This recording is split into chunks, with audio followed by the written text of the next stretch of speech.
assassinate somebody. Twerk it like a body, I'ma eat it like a zombie. Hello everyone and welcome back to Freestyle Chess, where we've just seen the final day of our tour finals. It's been a lot of action here in South Africa. I'm your host, David Howell, and I'm joined by Grandmasters Judith Polgar, Peter Lecko, and the brains, the inspiration behind the whole tour, Jan-Henrik Buettner. I think first of all, we just have to breathe. What a day it's been. I'm going to start with you, Judith. What are your first takeaways? What are your first thoughts having come to the end of the tour? Ooh, of course I have to be short because there are so many things we can talk about. I think it's something brilliant, fantastic happened in this year. For me, it was a very new journey to see freestyle excel in a luxurious way. So I'm very much looking forward to have more, to see more organizations like this. I'm glad you enjoyed, glad you want more. Peter, how are you feeling? How did you enjoy the chess today? Yeah, it was amazing. Well, unfortunately, actually, Levon made it look easy. Yeah, it was amazing, which already tells the whole story. Beating Magnus Carlsen in the final in a way he did was sensational. Very big congratulations. But let's also not forget that Magnus won the whole tour. So there were probably two people happy finishing the tournament with victories. Amazing series. Yeah, the whole tour started with Vincent Keimer, my student, my protege, by winning this sensational event in Weissenhaus in brilliant style. And then he rose all the way to world number 4 this year in the world ranking. Amazing journey. The whole tour had been fantastic. I'm very happy to be part of it. Yeah, I feel the same. And Jan-Henrik, you must be so proud right now. What do you think today? It was a fitting result, right? It was the best we could have hoped for. I mean, first of all, I'm really close to all of these 8 players, and so I have no favorite. You know, I'm always trying to live with the result and be happy about that result specifically. Of course, now in retrospect, it's the perfect result anyway, because we have, you know, Magnus as the tour winner. He has won 3 Grand Slams. We have Levon as the winner of this tournament. He has won 2 Grand Slams, and we have Vincent like as the 3rd place. He has won 1 Grand Slam, so it's really very good. And then you see like Fabiano Caruana, who has not won a Grand Slam, but he has always finished up very well, so he ended up in the 3rd place in the overall ranking. So this is the perfect result. We have like the 4 of the very best players in the world being like on the top 4. Then you have a little gap like in between of the next players running up, and then so all the rest are coming. But we have really established a highly professional, highly entertaining new form of sports in terms of a variation of an existing sport. Like, of course, chess is existing. But the thing that one of the many things that I got in this season was a saying from Derrick Rose, you know, one of the greatest basketball players of all time, and he is also, of course, one of our investors and friends. And when he was in Las Vegas, and he compared the changing from traditional chess to freestyle chess to the introduction of the 3-point line in basketball, because it changed the whole dynamics of the game. Because suddenly, you know, players are rewarded who can throw the ball from afar, very precise, and not you know, the big machines that are under the basket. So, and I think similar things will happen to freestyle chess, and I'm very excited that the best players in the world also in classical chess are also the best players in freestyle chess. So that shows that it's like a little bit also in ice skating, where you have like the duty and freestyle performance kind of also, so that we have like these variations, and maybe we can bring it all together. You saw that Arkady Djokovic from FIDE also congratulated, so we are in talks behind the scenes of maybe we can do something exciting together next season, so it's all gonna work out. Oh, you're teasing us here. I want to know more about next season. I think we all do. But before we get to that, let's kind of zero in on what's happened this week. And I believe we have some highlights from here in South Africa throughout the last few days. And Jan-Henrik, it started with some diving chess. What were your impressions here? Yeah, I was just asked in the interview, just on the spot by Fiona, what is like one of the most exciting moments that I had. And I said in the first place, I couldn't even think of something because there was so much going on. As Judith said, it's like so many things that you can. But then when I think about the diving chess, because I'm always most happy when there's a vision that is in my head, that I have like this idea. And then when this comes to reality, when I see what I had in my head and then it comes to reality. reality. And so here, when Holly and I were like in the Silo Hotel, which is one of our favorite hotels, and we were on the rooftop and we were in the pool, or I was looking at this pool, and then we had our friend Ethan, who had this idea with the underwater chess, and we said, well, if we do it here, that would be fantastic. And then same thing is with the auditorium in the waterfront, which is a great public place, and we thought like maybe as not the public couldn't participate here in Grootbosch, similar like in Weissenhaus, we can stream it back to Cape Town. And so we made that all happen. And when this came to reality, you know, and when I was on the rooftop and I saw these super grandmasters like diving in underwater and playing with the pieces and being excited about that as well, and also at the same time then Vidit and the radio hosts going there on the auditorium and explaining it to the public, and all these beautiful kids that you see also here, like in this Stanford Hall, like where we played a simultaneous tournament, like to see the excitement and the fan engagement. And also with Grenke, I mean, we have 3,000 chess players, 1,000 of them played freestyle. So this showing it that it's not only for the super grandmasters, it's a luxurious, ideal sport like for showing like exclusivity, but also it's a movement for the masses. I think that's both very important. And Peter, we saw you in action playing against some children in the simultaneous. How did you enjoy the chess, the experience at the university, seeing the local players in action? Yeah, that was amazing, because once we stepped into the hall, one could already see the shining eyes, you know, that what it meant for all the players and the spectators to be part of this event, that we came. And I think that this is one of the most important things, when we feel that people appreciate what chess is about, what freestyle is about. They came, they had the chance to participate. We had wonderful experiences. Actually, some of the players played brilliant chess. Also in Stanford, we had this simul exhibition. Two of the young players made draw against us. And it's so nice to see that there is so much talent everywhere. And I'm very much hoping forward to coming back to South Africa. Let's all hope we're back here next year. And Judith, we also saw some fantastic outdoor activities. We saw Vidit in action in Cape Town. What's your impression been of kind of everything that freestyle chess have been building? I think this is what is very interesting, what Jan is dreamed of, that he is a very creative person. I'm a very creative person myself. That's why I do my own festival. But it's very nice that someone has great ideas with a great team. That's also very important. With dreams that everybody thinks, no, this is too much, it's impossible. So actually it only fuels Jan's energy, I think, when people don't believe that it's possible. So of course, during the creative process, you're always thinking a lot of things, and some you can manage and some you can implement in a way, the way you like it. But of course, a creative process, it's like building, doing, everything is on the way, but the dreams are very big, and this is fantastic to see how to show chess in a different format that it's appealing for the whole world who are not professionals.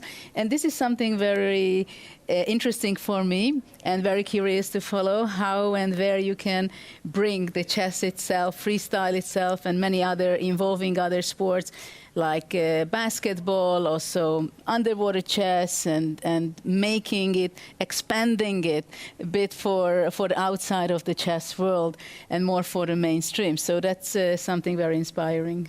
Yeah, and talking of creativity, I think very appropriate that a certain player won the tournament here in South Africa. We're soon going to be joined by some very special guests.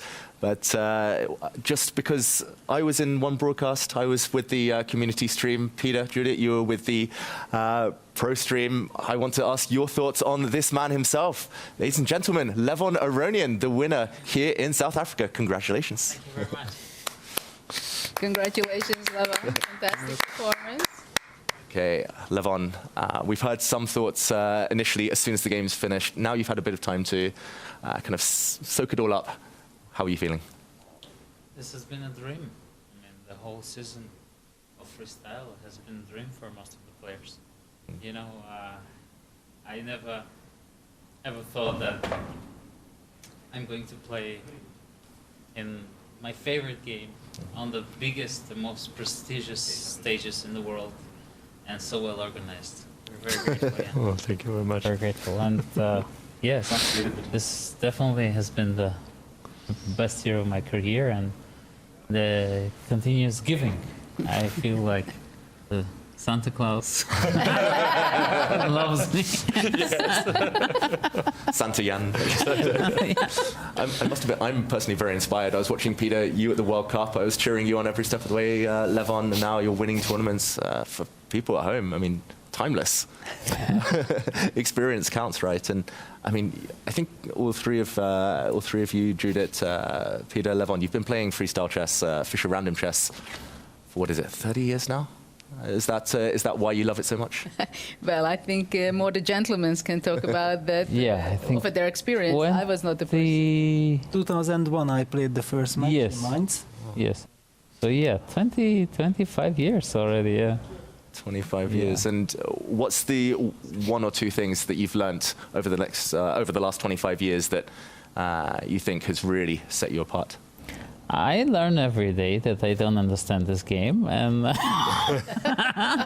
and it's very enjoyable, and you know, it makes you doubt your kind of understanding, and it's actually pretty good because it really teaches you that there's so much more, you know. And imagine if you were a programmer, and one day you're given a totally different language, which has hundreds more languages in it, how happy you would be.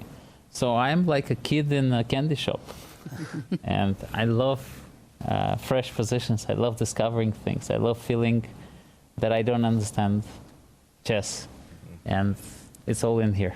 Well, sorry, I just want to say that I was one of the first ones who, with Fischer, I met when he said and shared with me and my family, with my sisters, that he wants to have this implementing Fischer chess, where you randomly like mess it up, the position, that's how I called it. And it was very interesting. Of course, he created it because it's avoiding all the theory, and he was away from chess for 20 years. So it was something very interesting. But I think that the players love it, and the elite players, because they are researchers. And the professors are like to look new things and like to be challenged. And we have this habit that we like to think and we like to discover. And this is a place where you can do that endlessly, right? You can doubt yourself, you overcome with it, and then you win, you lose. Of course, losing it's hard to accept.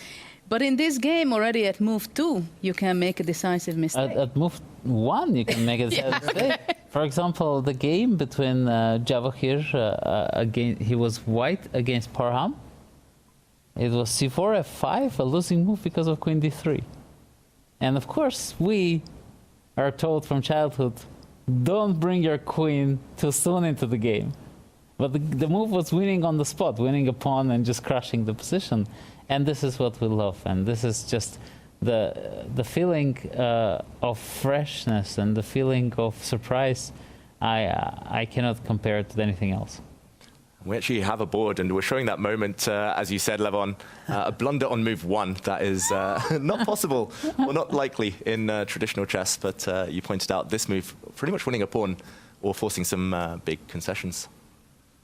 Yeah, actually, I would like to add that doing the pro stream, I think with Judith and with Nicholas, what we kind of established, the final conclusion of this beautiful stage, that Levon Aronian is the one who understands the opening part the best. This is what we got, this impression we got, also the way how you are analyzing the ideas, then also the way how you play the opening stage. You were also today against Magnus Carlsen, total control right from the start. Judith, don't you share this feeling? Well, yeah, in opening that you understand it very well, you grasp the ideas and the harmony between pieces, how you should reorganize the pieces, that actually everybody is doing something, but also your time management was quite incredible. Yeah, I normally play matters. fast, so yeah, it worked out. And Levon, maybe you can talk us through the early stages of your first game today against Magnus, because that was the clincher, that was the decider after all. And how shocked were you by what happened in the opening? Magnus spending, what was it, around 10 minutes and then sacrificing a pawn? In fact, this position was very interesting, the starting position, because a type of a position that requires black to play really precisely. To me, it kind of reminds me of the final game between Vincent and Vincent was black against Fabi. And this was such a brilliant game starting from the opening, where Vincent also sacrificed the pawn early on, and it was the only idea to put the knight on h4 and play g5. It was incredible. And this also feels similar, that you really have to start going for something sharp. And I felt that what Magnus did made sense. It was actually very clever. So, yeah, because knight c3 was not possible because of knight b4, yeah? Yeah.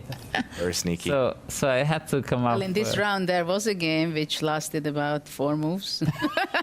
Well, I didn't see it. Yeah, Parham won the piece on move 4 against Hans. Yes. Yeah. And yes, and then, I mean, at some point, I think Magnus just overstepped the limit that position had in it. I think here he played quite well. Yeah, this was all good. But right here, I think he had to, I mean, it was really necessary to play knight c5. Just to get rid of this knight and you know, undermine the weakness of the knight on e4, which is centralized. And I think knight c5, bishop c5, bishop e3, bishop b4, the position would remain balanced. It's surprising for me, but that's what I've learned from computers, that this is actually equal. Mm-hmm. Wow. Yeah. Just in time, I guess, Black to create some. Some counterplay, yeah. So he did play brilliantly up to this point, and then I think he just blinked. As he told me, he missed the fact that bishop e3, g5 is not good because of f5. Yeah, he was intending to play g5, but then f5, knight g7, I think, yeah, bishop g5 somehow doesn't really work for Black.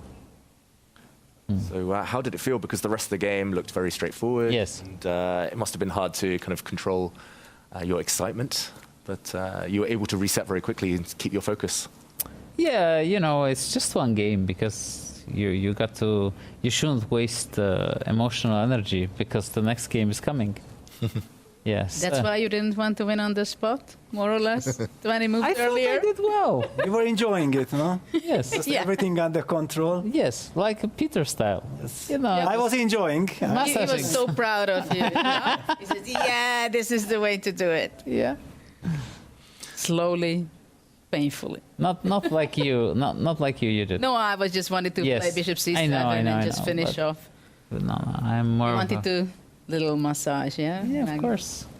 And Treasure the moment, yeah? Yes. Levon, before we let you go and start the celebrations fully, what are you most looking forward to in 2026? Is there anything you want to ask of Santa Claus here? Yes. I'm definitely. I want Santa Claus to have more tournaments. Yeah, we're doing our very best, you know, and behind the scenes, you know, there's so much going on. I can't even start to begin. I have to first gather myself and talk to our investors, talk to other partners who are approaching us, what the direction is, what we are doing, because we have now completed what I would call a perfect season, and we don't want to just do something the same, like because it was done that way. Maybe we do a different thing. Maybe we have other partners. Maybe we have other locations, and so this is all, you know, to be basically discussed in the next 2-3 weeks. And so I hope that we're going to have an announcement by the end of the year. So that's the idea. Wonderful.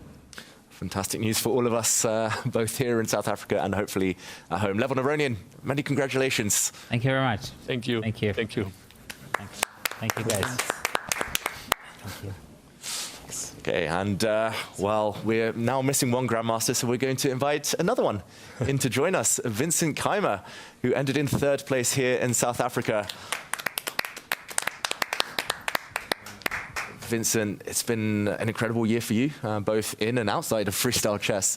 How are you feeling? It looks like you've been playing with a smile on your face. Yeah, today has been a good day. You know, I started the tournament feeling quite sick, and the round robin was very shaky and full of blunders, which usually shouldn't happen. And then I started to feel better, but still the match against Arjun was very shaky. And, you know, today I kind of felt like more or less at my best, and I felt that I played good chess, and it's of course a great feeling.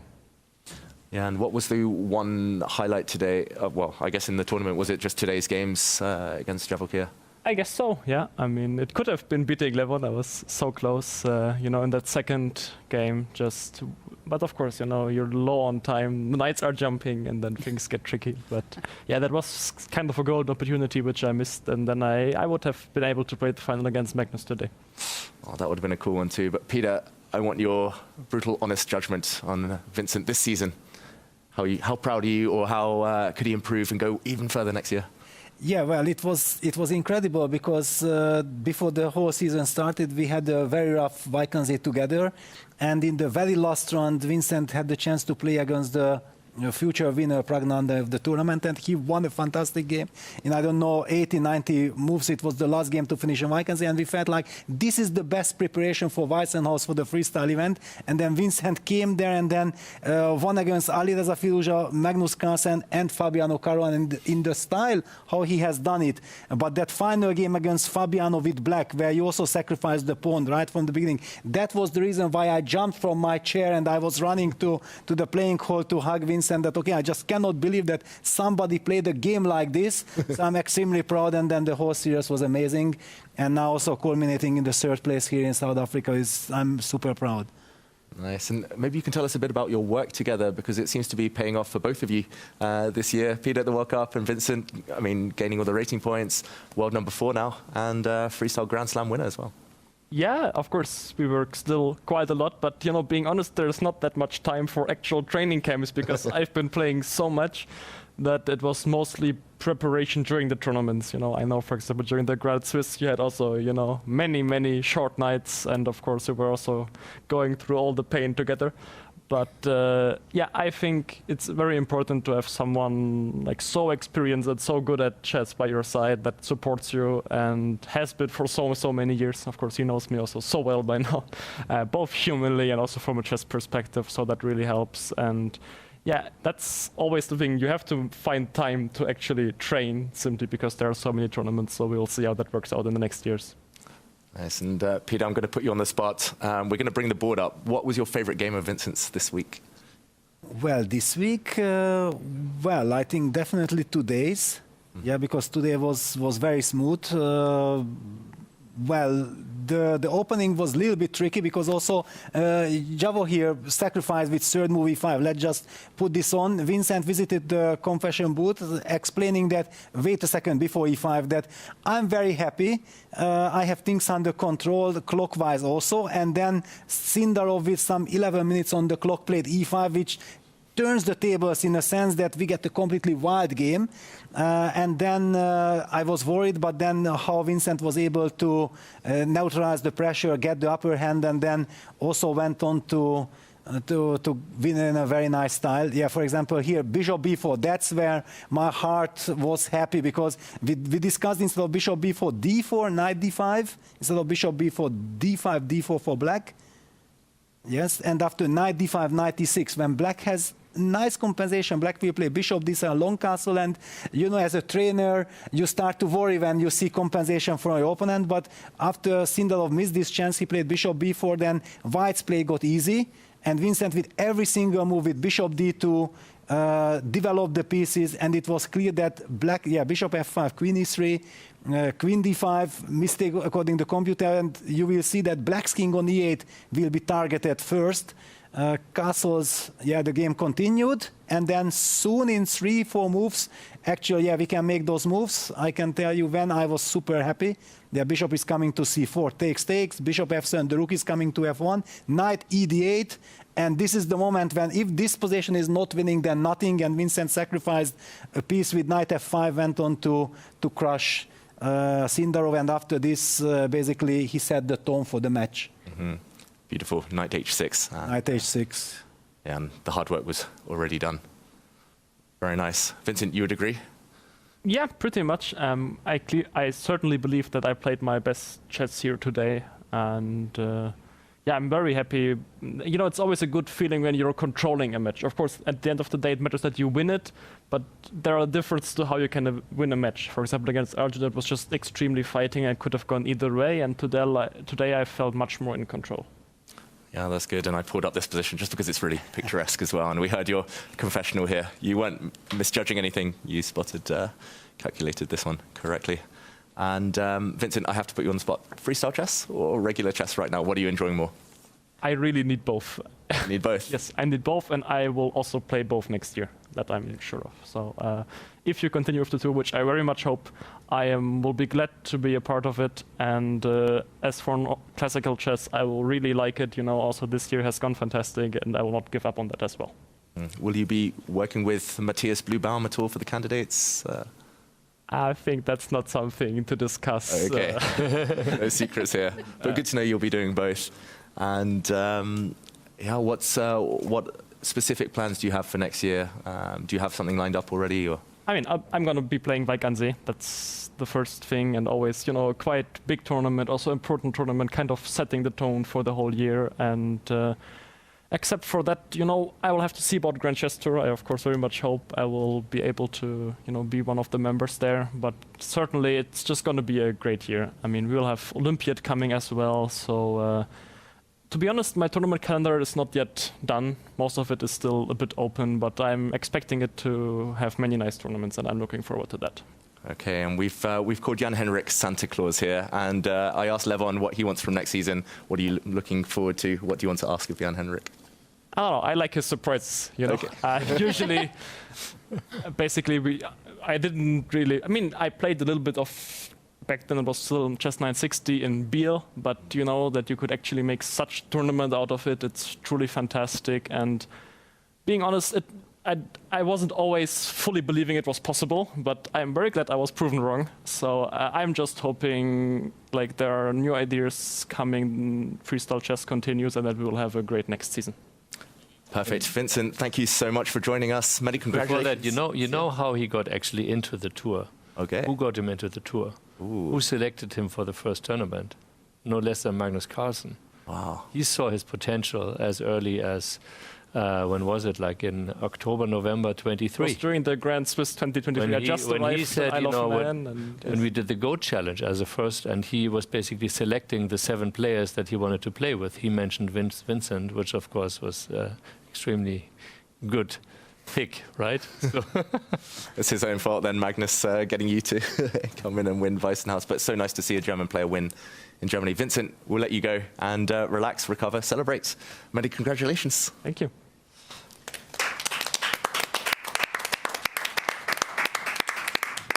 And Jan, everyone's talking about secrets, surprises. Tell us about next season. Yeah, really, as you know, I would like to talk. You know, usually I talk a lot, and Holly then says, "Oh, you talk too much," and so on. So it's like, as I said, it's really true that I have so many discussions. We're gonna have some visits to make. We're gonna go to different places to meet different people because obviously now we have created this huge asset, and so the question is where to go with this asset, right? So and this is why I can't really say a lot about next season, because we honestly really don't know. We don't know anything. Similar like with freestyle chess, you don't know anything until you know start the game. So as I said, you know, I've given us like 2 or 3 weeks until the end of the year, and then we want to know where we're going to go, because there's also some certain, you know, especially of course in this game, where's the money coming from? You know, who pays the most money? You know, has the most say in what we're doing and all this kind of. So this is why we are still, you know, looking for who is giving us the most support, and then we basically sing their song. You know, kind of sing. That's the way it goes. Yeah.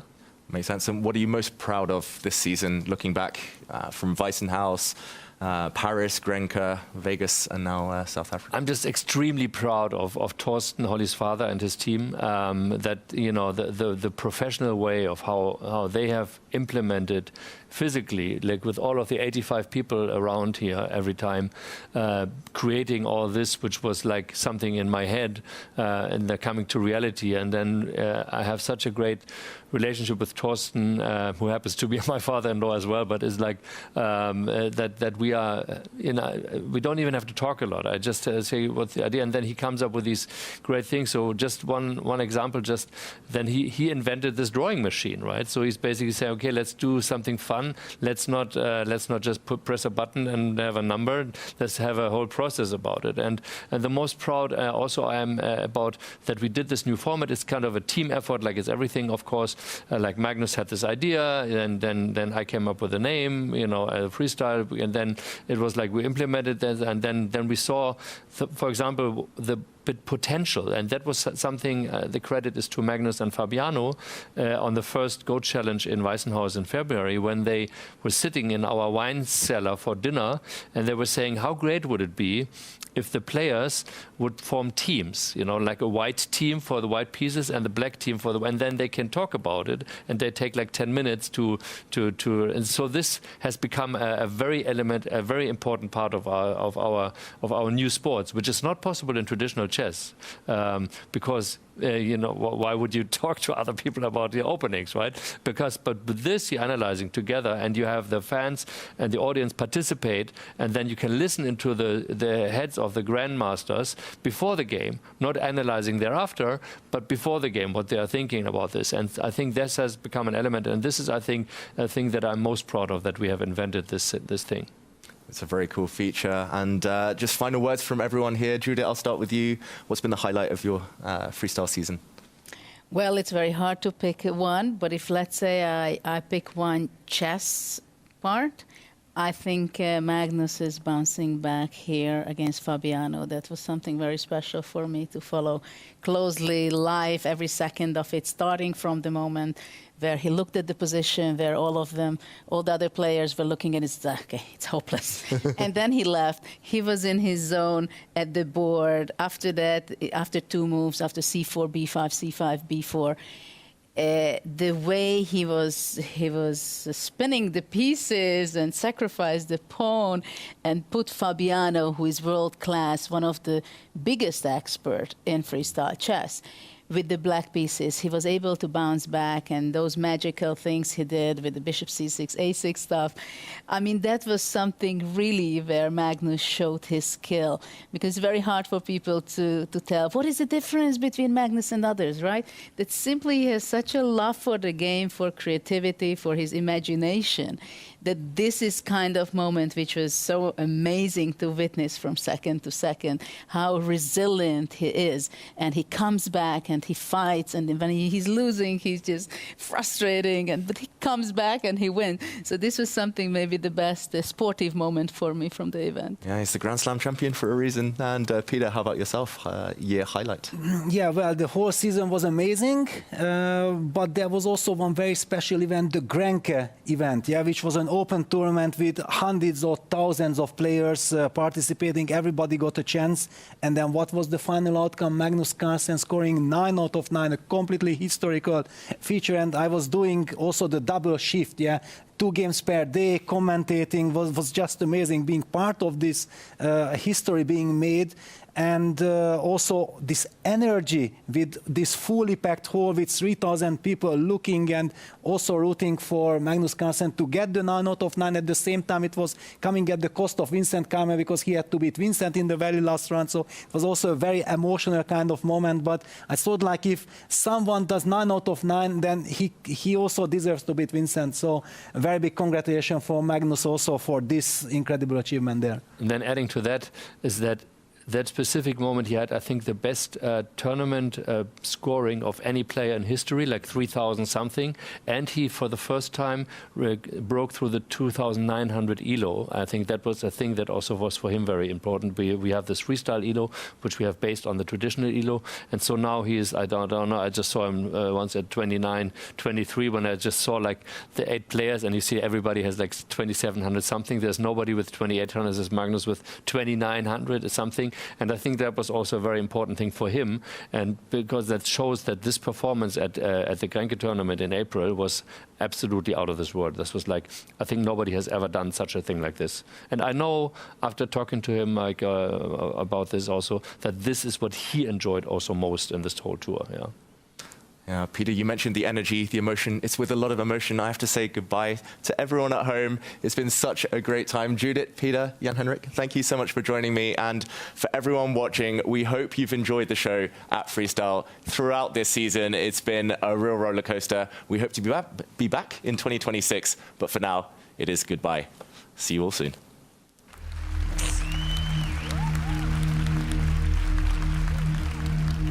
What a final to an extraordinary freestyle chess Grand Slam Tour 2025. 3 continents, 5 stages, from Weissenhaus to Paris and Grenka to Las Vegas, and now here at Groot Bos Private Nature Reserve. Freestyle chess is more than just a tournament series.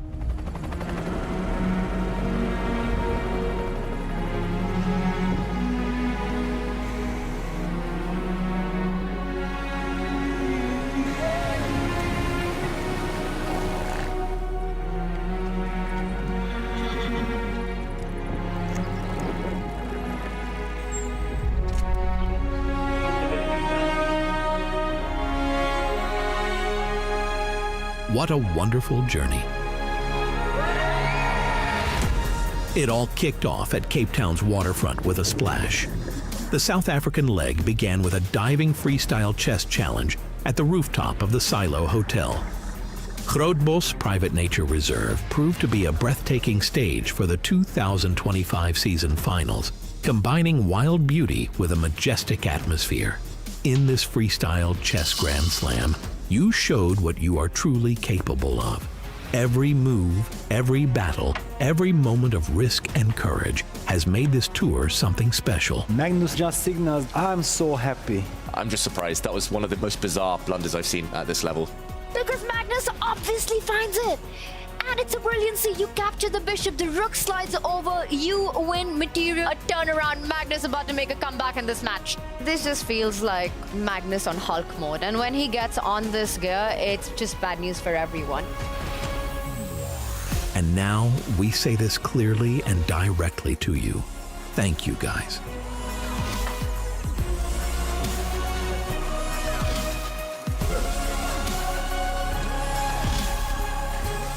Chess is hard, freestyle chess is harder.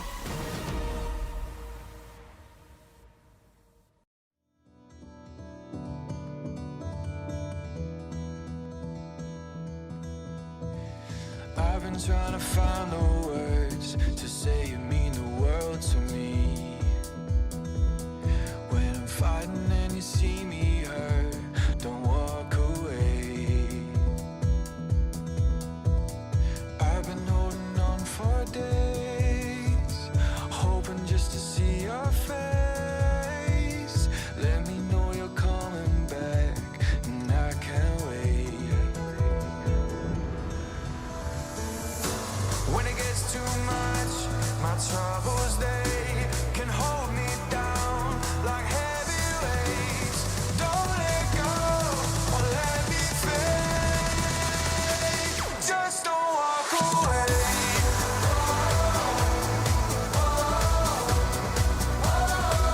Just don't walk away. Just don't walk away. Hoping that I found the words to say you mean the world to me.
troubles there.